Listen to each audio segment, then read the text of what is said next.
नमस्कार दोस्तों, मैं advocate Vishnudhari Singh legal channel में आप सभी दर्शकों का स्वागत है। दोस्तों, आज मेरे वीडियो बनाने का टॉपिक है न्यायालय से स्टे ऑर्डर कैसे प्राप्त किया जाता है। दोस्तों, स्टे ऑर्डर के बारे में आइए 3-4 प्रश्नों को समझने के बाद स्टे ऑर्डर क्या है, स्टे ऑर्डर न्यायालय से कैसे प्राप्त किया जाता है, स्टे ऑर्डर प्राप्त करने में कितना समय लगता है और स्टे ऑर्डर को अगर विपक्षी पार्टी नहीं माने तब न्यायालय क्या दंड देती है। दोस्तों, आइए एक एक प्रश्न को हम बारी बारी से समझते हैं। पहले हम समझें स्टे ऑर्डर क्या है। दोस्तों, जब आपके जमीन पर या आपकी संपत्ति पर आपका विरोधी पक्षकार आपके हित के विरुद्ध में अगर कोई काम करता है जिससे आपको अपूरणीय क्षति होने की संभावना है या अपूरणीय क्षति हो सकती है, तब आप न्यायालय में जाते हैं। वहां जाकर न्यायालय से एक प्रार्थना करते हैं कि विरोधी पक्षकार को यह काम करने से रोका जाए। इसे हम हिंदी में निषेधाज्ञा भी कहते हैं। तब न्यायालय आपके आवेदन पर मेरिट पर सुनने के बाद उस विरोधी पक्षकार को वहां जाने से रोक देती है। इसी को हम स्टे ऑर्डर कहते हैं या निषेधाज्ञा कहते हैं। दोस्तों, जैसे मान ले कि आपका जमीन कोई कब्जा कर रहा हो जिसके ऊपर आप पहले से केस किए हों, न्यायालय में केस चल रहा हो, वैसी परिस्थिति में अगर कब्जा आपका नहीं रहेगा, बेकब्जा हो जाएंगे, तब तो निश्चित तौर पर सूट आपके विरुद्ध हो जाएगा। या कोई उस ज़मीन को मुकदमा चलने के दरमियान बेच रहा है, वैसी परिस्थिति में भी न्यायालय से स्टे ऑर्डर लेना जरूरी है। दोस्तों, अगले प्रश्न को देखते हैं, स्टे ऑर्डर न्यायालय से कैसे मिलता है। दोस्तों, स्टे ऑर्डर न्यायालय से प्राप्त करने के लिए आपको ऑर्डर 39 रूल 1 और 2 CPC के अंतर्गत में न्यायालय में एक आवेदन देना होगा। न्यायालय में जैसे ही आप आवेदन देंगे, न्यायालय विरोधी पक्षकार को उसका नोटिस करेगा। विरोधी पक्षकार वहां पर आएंगे और अपना जवाब देंगे। दोनों पक्षों के मेरिट को सुनने के बाद आप न्यायालय से स्टे ऑर्डर प्राप्त कर सकते हैं या स्टे ऑर्डर न्यायालय जारी कर देता है। दोस्तों, इसमें देखने के लिए महत्वपूर्ण बात यह है कि आप जो आवेदन देते हैं उस ज़मीन पर, उस संपत्ति पर आपका राइट, टाइटल, इंटरेस्ट और पोजीशन क्लियर होना चाहिए। और दोस्तों, विरोधी पक्षकार के भी उस गतिविधि को जो आपके हितों को चोट पहुंचाता है या गंभीर क्षति पहुंचाने की आशंका है, उन गतिविधियों को भी प्रमाण सहित न्यायालय में रखना पड़ता है। दोस्तों, तब न्यायालय जाकर के निषेधाज्ञा का आदेश जारी करती है। मान लीजिए दोस्तों, विरोधी पक्षकार को नोटिस हुआ, वो तुरंत न्यायालय में आया लेकिन एक तिथि पर जवाब नहीं दिया। वैसी परिस्थिति में आपकी प्रार्थना पर न्यायालय अंतरिम निषेधाज्ञा का आदेश जारी करता है। जब तक कि निषेधाज्ञा आवेदन का डिस्पोजल न हो जाए, फैसला न हो जाए, तब तक के लिए उस पर अंतरिम निषेधाज्ञा न्यायालय जारी कर सकता है, लेकिन आपकी प्रार्थना पर सो मोटो अपने मन से नहीं। दोस्तों, अब वहां पर न्यायालय में आपको क्या क्या प्रमाण चाहिए स्टे ऑर्डर प्राप्त करने के लिए।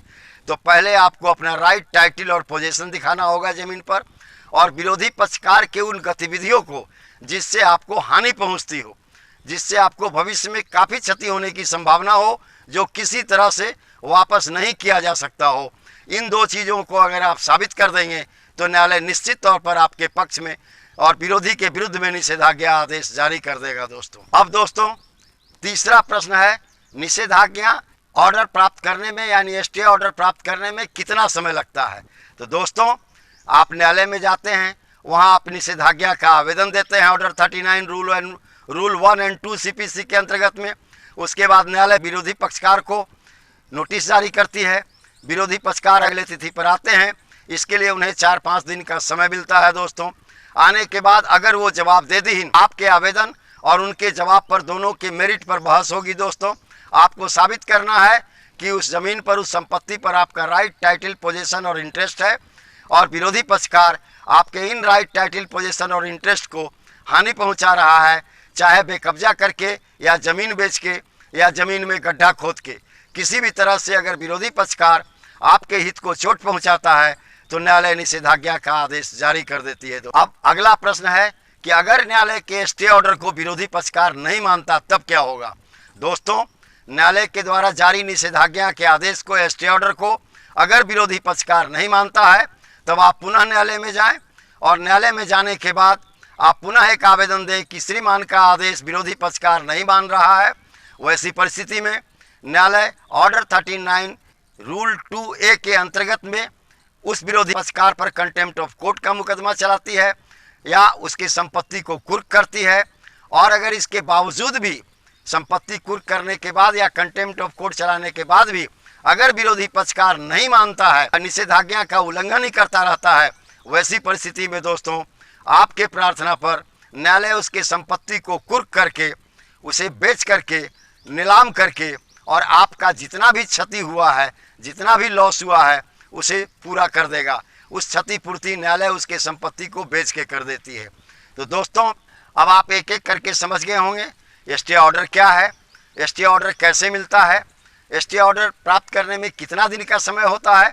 दोस्तों अमूमन 4 से 5 दिन का समय स्टे ऑर्डर प्राप्त करने में लग ही जाता है दोस्तों। और अगर विरोधी पक्षकार स्टे ऑर्डर को नहीं माने तब न्यायालय के अंदर में क्या प्रक्रिया अपनाई जाती है। अब आप स्टे ऑर्डर के बारे में पूरी तरह समझ गए होंगे दोस्तों। धन्यवाद। विशेष अगले वीडियो में। अगर मेरा यह वीडियो आपको पसंद आया तो आप इसे लाइक करें, सब्सक्राइब करें। सब्सक्राइब करने के बाद दाहिनी तरफ का बेल बटन दबाना न भूलें। और हाँ दोस्तों, अपने दोस्तों को भी शेयर कर दें ताकि किन्हीं लोगों के ज़मीन पर या संपत्ति पर अगर विरोधी पक्षकार बलपूर्वक इनके हित को चोट पहुंचाता है तो न्यायालय में जा करके अपना आवेदन ऑर्डर 39 रूल 1 और 2 के अंतर्गत में दाखिल करके न्यायालय से निषेधाज्ञा का आदेश जारी करवा सकता है उस विरोधी पक्षकार के विरुद्ध। धन्यवाद।